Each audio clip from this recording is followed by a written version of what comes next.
right. Hey, welcome to the show. I want to thank everybody for tuning in tonight and being a part of Rockers in Recovery Radio. Our second guest coming up tonight is Dr. Rachel Needle, and she'll be talking about substance abuse disorder treatment in the industry here, specifically in South Florida, in response to a recent New York Times article and the Megyn Kelly's show.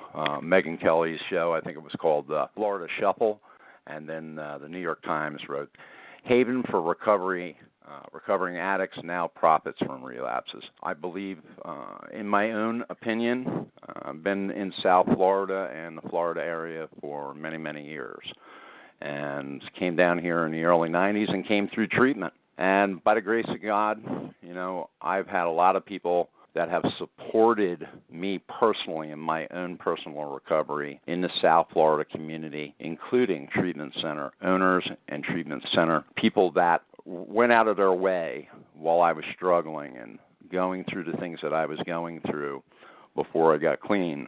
And these people just opened up their arms and did everything humanly possible to help me. In some cases, I wasn't ready. And because I wasn't ready, that had no bearing on them.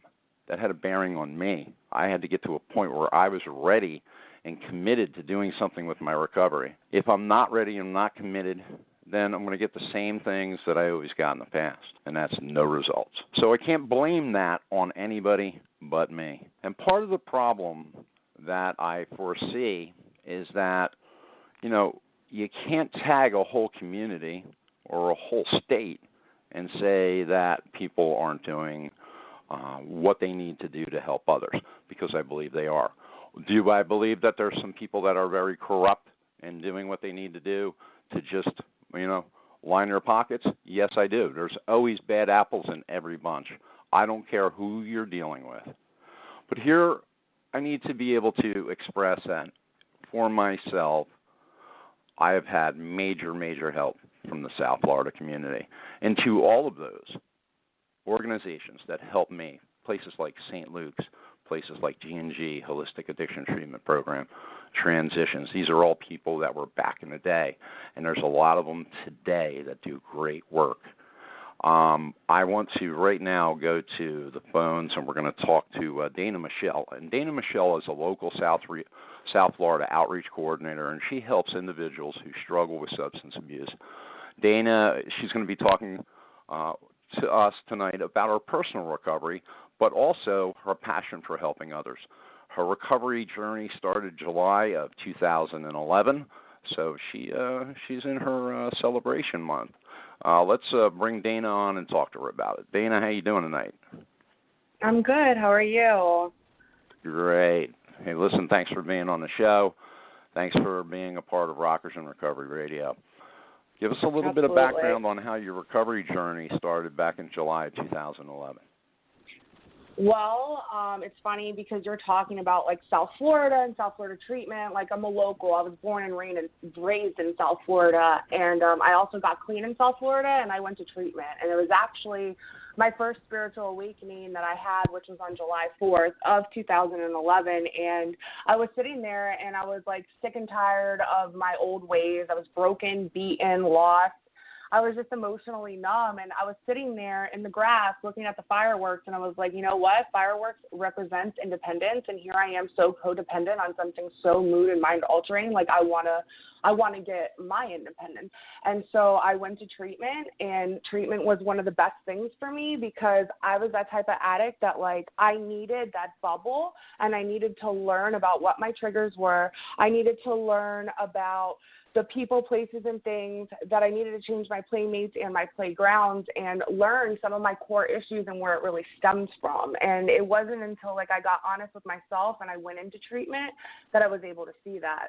So my clean date is July 6th of 2011, and we will be celebrating 6 years by the grace of God, as long as I don't pick up a day at a time, and I'm completely grateful for that. Recovery has completely changed my life, my outlook on life, my perception, everything. Do you believe, and I was talking about it at the beginning of the show, do you believe that you have to be plugged in and you have to be willing and ready to do this and be committed to it, or it won't work? Do you believe that?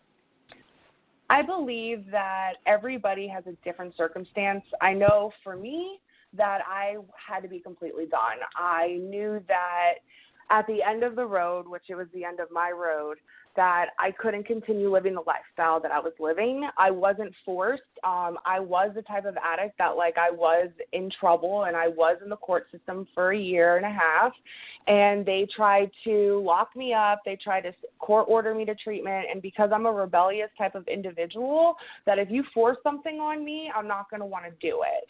So after everything and I got out of the court system, I went in. So for me, for this addict, I had to be done, and nobody can force me. And as soon as that was happening, I had opened my mind, and they say that, like, you can't graft an idea on a closed mind. And the reason why is because if it's closed, they're not hearing anything. But if I'm open, they'll be able to plant that seed for me. And that's exactly what had happened for me. Do you think that when you're working on yourself and you started to commit to your recovery, that process for you really helped you to understand your own passion for wanting to help others? Absolutely. Growing up, I always knew that I liked helping people, right? And I thought that I always wanted to be a lawyer and help, like, individuals. But what I came to find out is that, like, I do like to help individuals, and, like, my end destination has become a therapist in the federal prisons, and it's because, like, I want to be able to help the people that people tend to forget about, that people, like, even in the 12-step fellowships, people can be like, oh, here comes this individual picking up a white chip or a white key tag again, and, like, they're dampening the flame of desire for them instead of fanning it.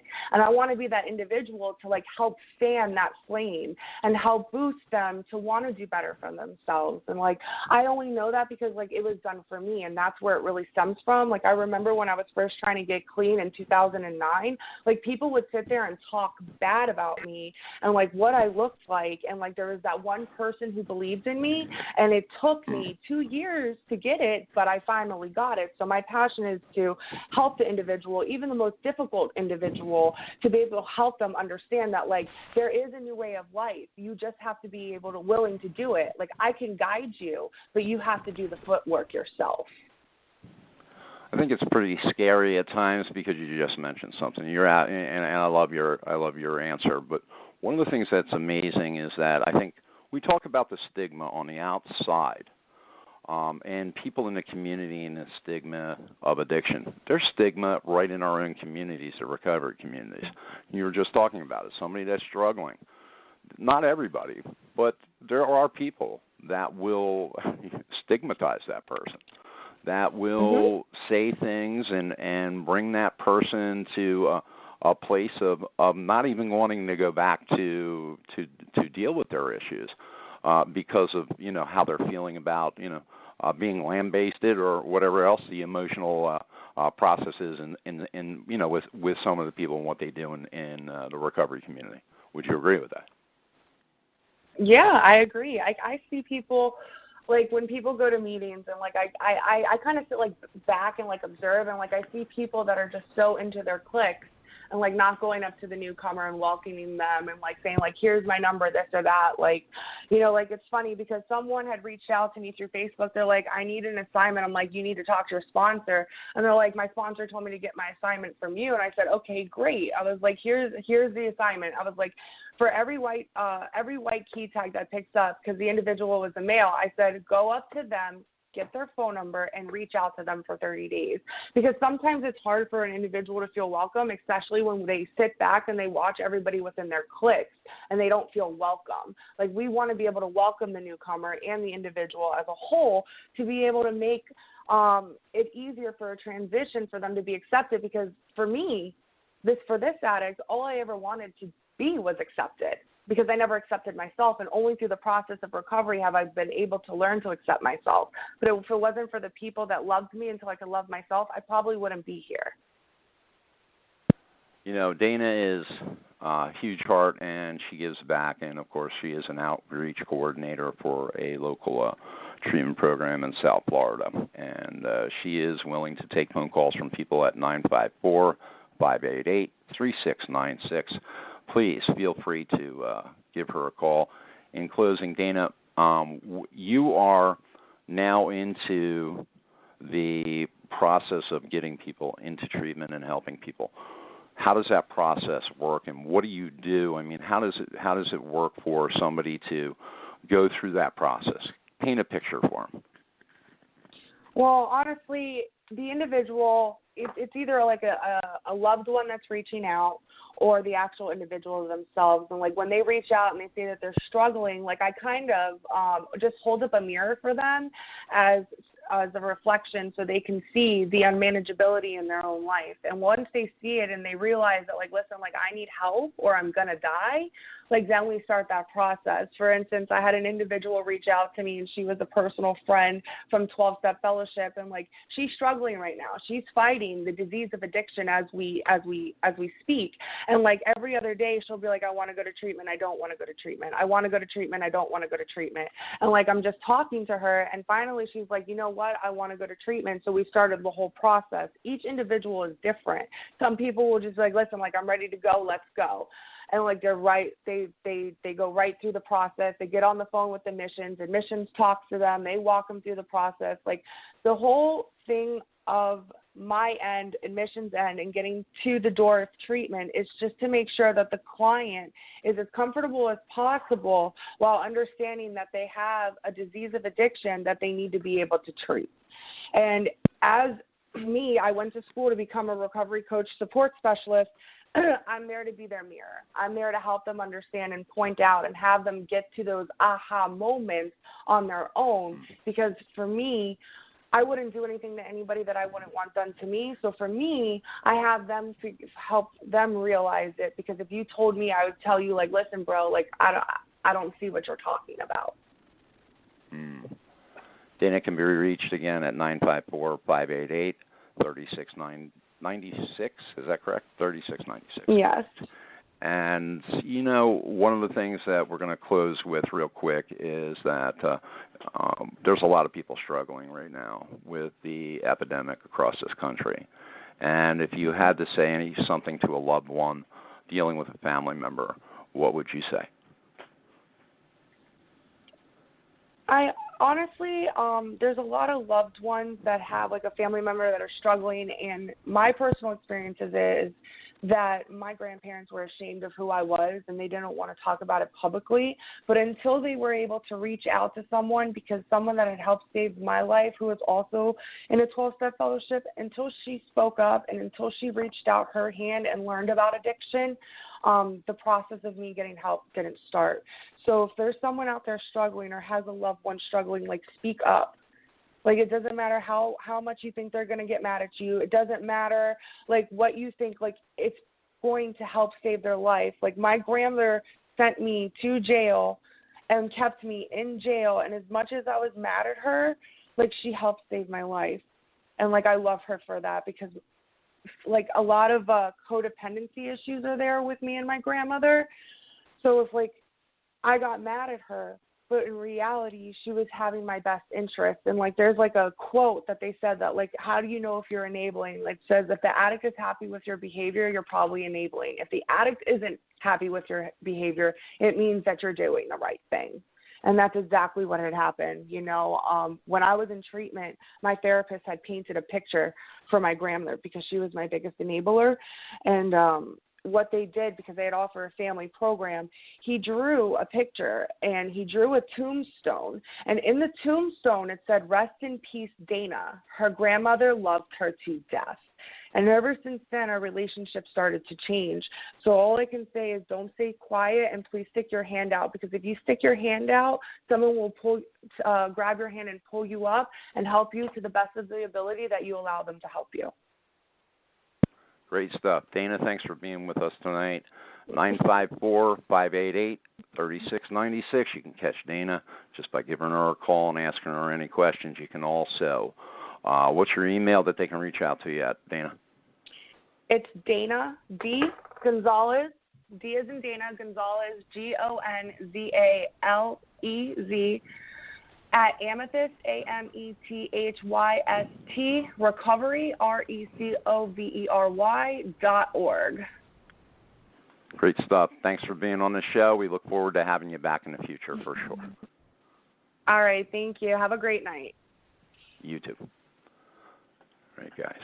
Great person, great energy. I mean, it's all about energy, and it's all about, giving back to the community. And when you think about it, somebody that, was struggling and struggling and struggling, and now gets to be able to help other people, is an amazing process. And you know something? Dana is the type of person that it doesn't matter if you have funds, you don't have funds, it doesn't matter. She's there. She's there to help people and to help them get through the process. And that is what I was what I was taught here in South Florida by many, many people, as I said at the beginning of this show, is that it doesn't matter if I had anything or I didn't have anything. There were people that reached out to me and helped me. So I want to bring on our next guest, and of course, Dr. Rachel is with us. Dr. Rachel, welcome to the show. Hi. Thanks for having me. Shedding light. It's great to have you. Shedding light on treatment for substance use disorder in Florida. And you wrote an article in the Huffington Post, on HuffPost, on their blog. And it seems that you were having some issues. We talked about this at the very beginning, and I can understand why. The New York Times wrote an article about South Florida. Megyn Kelly's past show, the Florida Shuffle, all of these things were coming into play, and I'm sure that it became aggravating for somebody that has labored long and hard, to get you're a psychiatrist or a psychologist. On top of that, you've worked diligently in the community. You had to go through getting your education and then helping people. It must be frustrating for you. Absolutely. And I think, my frustration started with, just the inconsistencies and as well as just people not understanding what even the terms mean. So we're talking about all of these different things and that we have problems in the industry, and nobody is completely clear on what it is we're talking about. So it's all getting grouped into this, like we're the same thing. And I think that started, my frustration. Okay, so check this out. What is, and we're just going to go, you wrote this great blog. So let's go through it. And it's posted, by the way, if you go to at Rockers in Recovery on Facebook, it's posted. It's actually pinned to the top. You can read it. What is the difference between a sober home and a treatment center? Highlight and that's a really important difference. So sober homes are group homes where people in recovery live together. And this is there's different models. And, this is something that's been, we've had a lot of in Florida for a long time. And it's been a very positive part of our recovery community because it allows people in different, at different periods in their recovery to be in a structured environment. You go from, more structured and more supervision to sort of less over time. And there's not treatment in a sober home. There are a lot of sober homes where most of the people or all of the people that are living there are currently in treatment, but that's not a requirement for most sober homes. So the big problem that we foresee here in the industry that you talk about is that there is some corruption. Listen, not everybody falls into that category. So, what is the difference between, how do you know as a parent or a loved one or a guardian that's calling up, how can you find those things out? How do you know that they're doing the right thing? So, and that's a really great question. I just want to start with, there is a lot of corruption. Like you said, there is corruption in every industry that exists. There are going to be people that are not doing the right thing. So it's no different here. And I don't think, a lot of times we're being led to believe that it is higher in this industry than others. But right now there's just a spotlight, microscope really on this industry. It's happening in every industry. We heard about years ago, we're South Florida, so we hear about Medicare fraud all the time. Right? There's a spotlight on that. There was a spotlight on that a couple years ago. So it's happening in every area, and healthcare It happens a lot. So that doesn't mean that everybody in the industry is like that. Actually, most of the people in the industry are doing the right thing and ethically. So I just wanted to sort of, reiterate that because I think it's very important.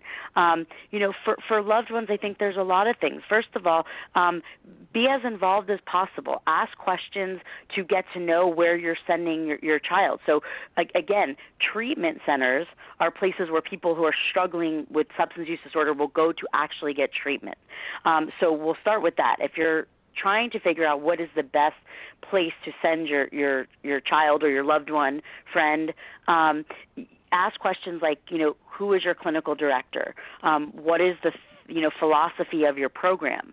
How often will somebody see a medical physician? What is the medical physician's background that they're going to be seeing?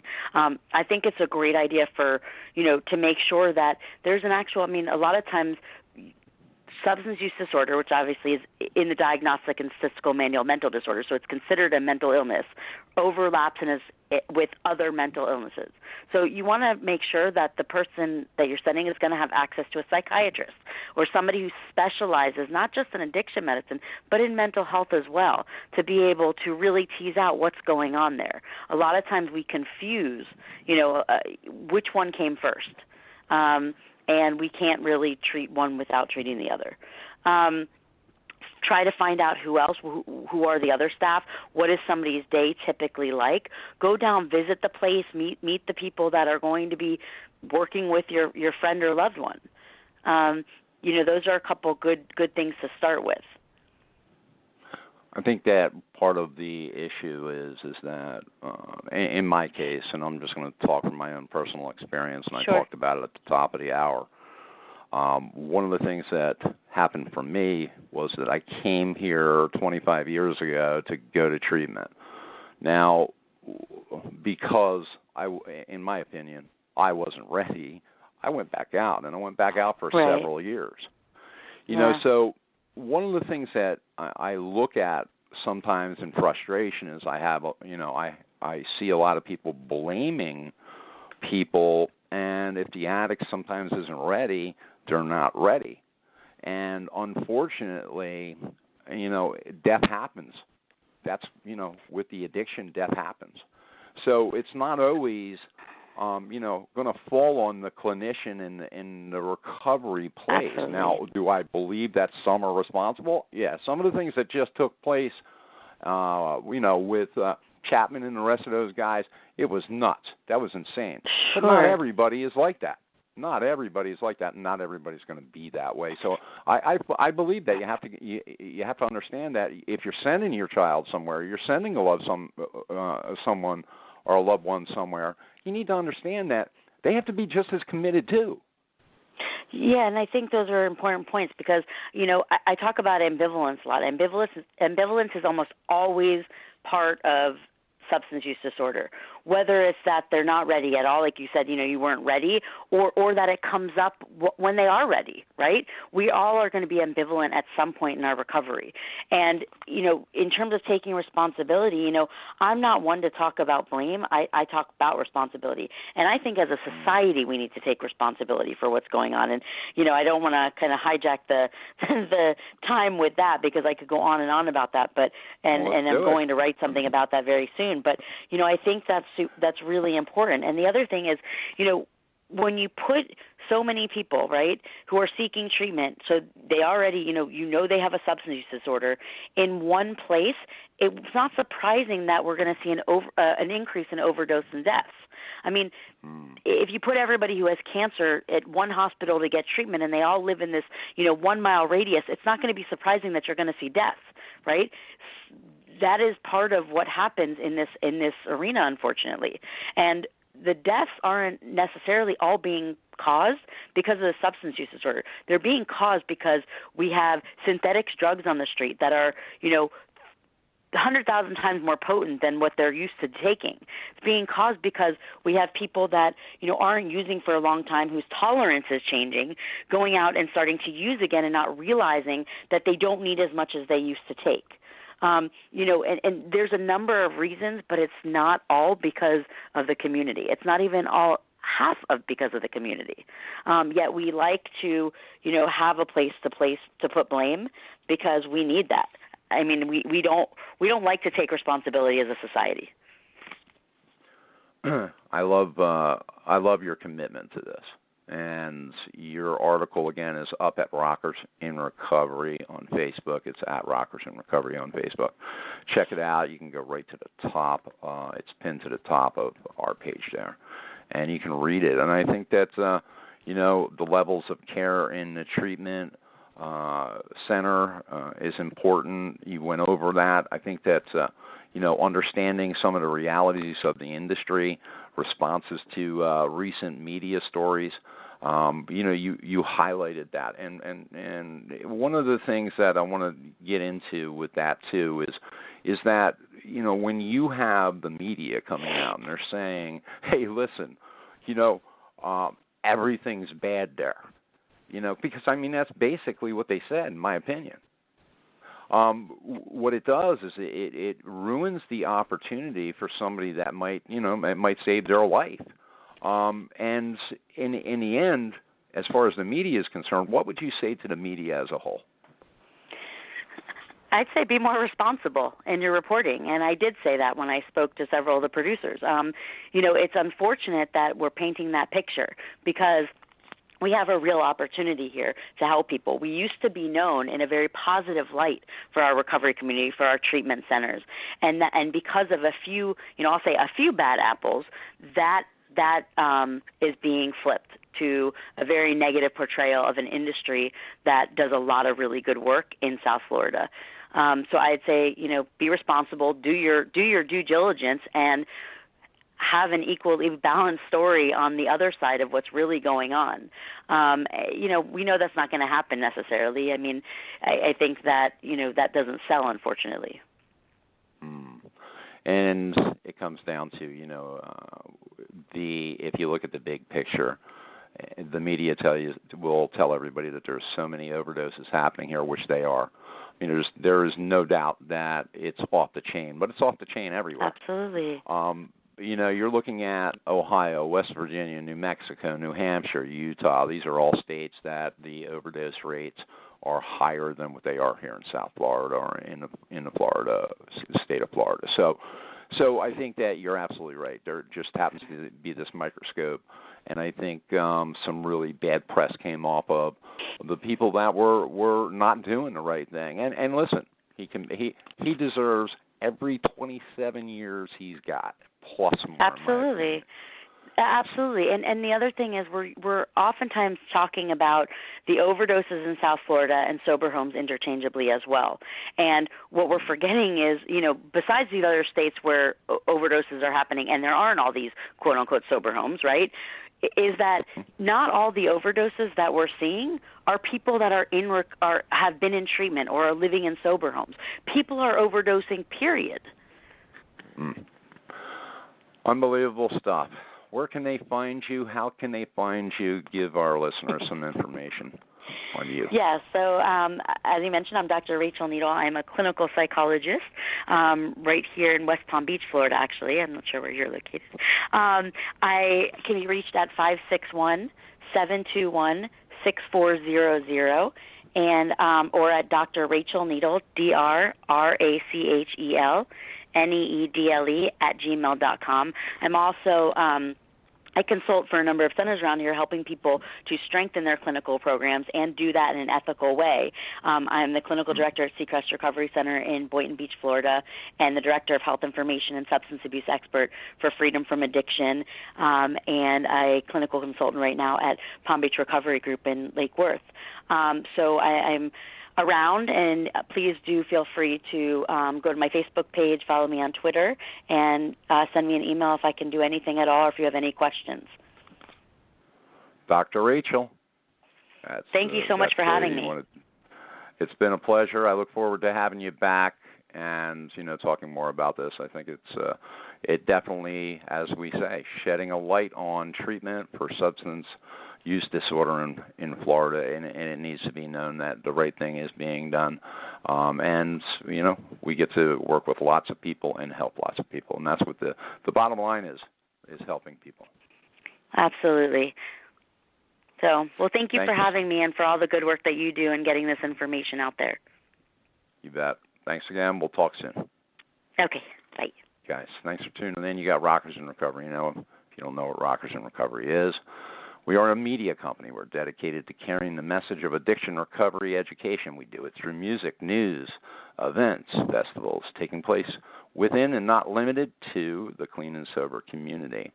We've been around since 2008. Rockers in Recovery is trademarked, is privately owned, and of course we love doing lots of great stuff around the country, and in Florida we do it everywhere. Our next gig coming up is the Free Love of Recovery Music Festival, September 9th, 2017, 12 p.m. to 5 p.m., and that's in Kirby Park at 160 Market Street, Wilkes-Barre, Pennsylvania. You can check it out.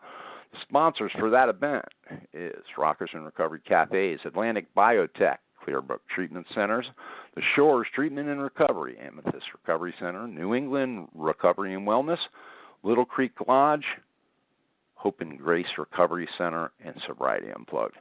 Those are the folks that are helping us put that on.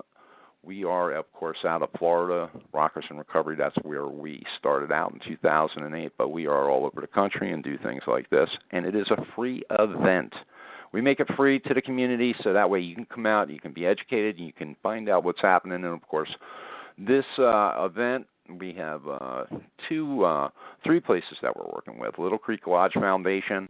We are also working with, of course, Clearbrook Treatment Centers and their foundation, and this is all in helping people to save a life and get a bed. We are raising money at each one of these at the event for each one of these organizations. We also have the SAMI Foundation that we are working with. SAMI Foundation is a really, really cool place. And, we are definitely looking forward to having them a part of Rockers in Recovery up there at the festival.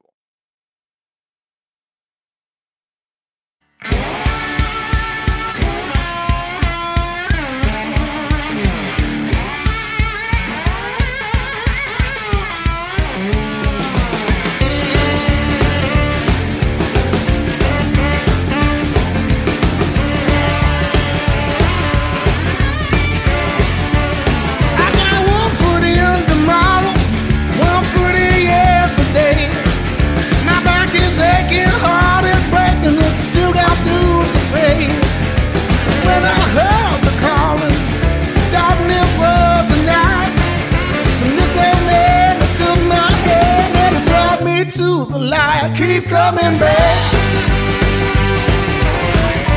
Give your brother to the blues. Keep coming back, Lord.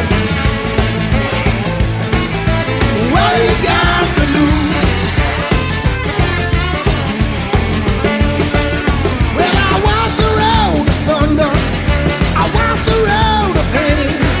Well, my ego got the best of me, and now life is living in vain. It's when I hit rock bottom, hopeless in defeat.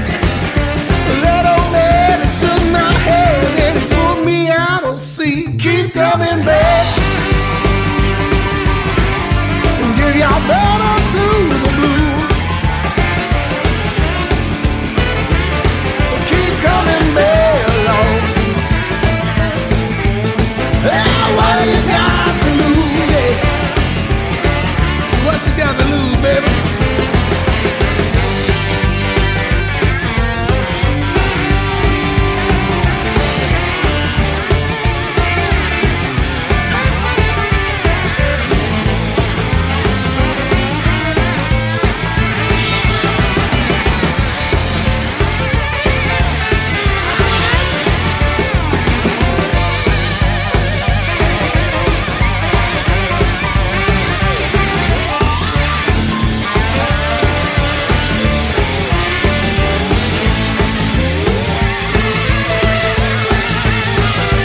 from up above keep coming back. Give your battle to the blues. Well, keep coming back, boy. Oh, baby, what do you got to lose? Well, keep coming back. Give your battle to the blues. Keep coming back. Yeah, baby, keep coming back. Oh, what do you got to lose?